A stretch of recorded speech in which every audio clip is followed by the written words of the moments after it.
Other sales coaches might use different acronyms like, I don't know, cordon bleu or escabeche.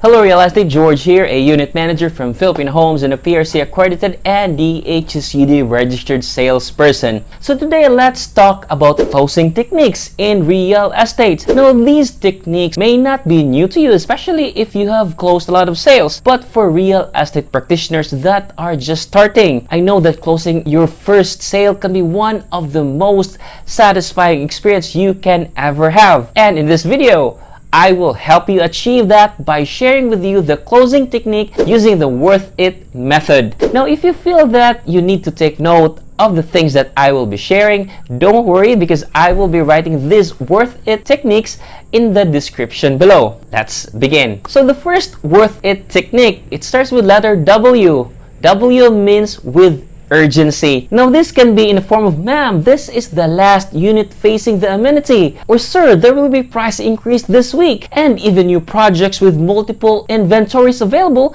You can create an urgency by saying to your client, ma'am, this is the perfect time to get a unit because you can still choose the best unit available for you. Either it's facing the east or overlooking the city and the price is still affordable. Now this technique works because it creates a sense of urgency and can help expedite the decision-making process of the buyer. Now of course, you should always pitch the value before offering a discount or promotions. Next letter is letter O. O means overview technique. Now this is another technique that basically reiterates all the important points your client raises and visualizing what they want through the property you are offering. Example, sir, this one-bedroom condo is just perfect because it complements your lifestyle. You mentioned about your preference for high floor, and this one-bedroom is on the top floor and facing the serene mountains of Cebu. You also mentioned that you work at night and don't want the sunrise or the noise in the lower floor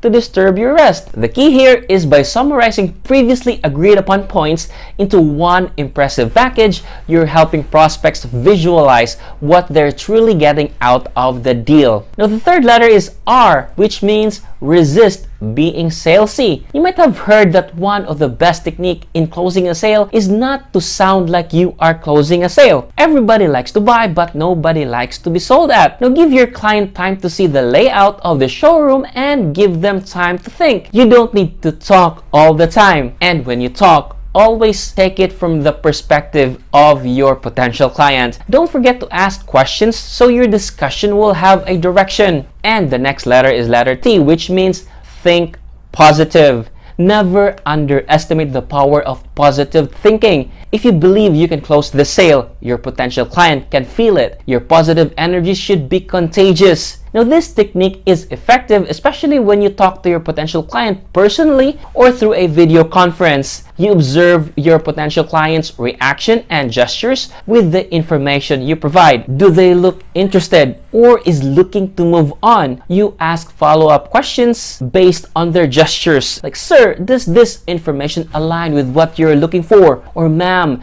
does this project meet your expectation? And always smile and be cheerful. Not only will it make the atmosphere lighter, but it makes the decision making faster. And the next letter is letter H, which means honesty. Most of the time, we only showcase the highlight of a condo or a house and lot. Now that's not wrong, but it's not completely right. Only talking about this side will not allow you to close a sale.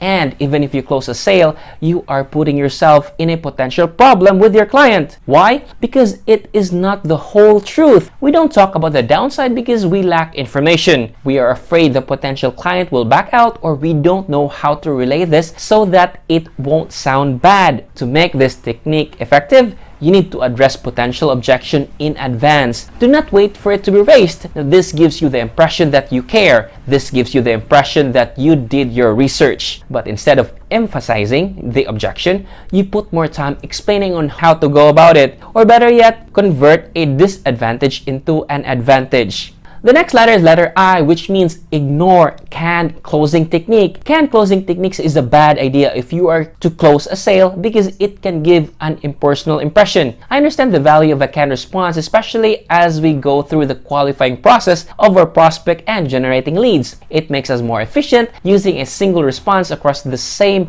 multiple inquiries. But once the communication progresses and you will shift from pitching to closing, you need to change gear. For this technique to be effective, you must address the potential client with their first name, especially if you are in the same age, or if they are older, you can refer to them as ma'am or as sir. If they have titles like attorney or engineer or doctor, address them that. Be a good listener so you will know when to start closing, or if you need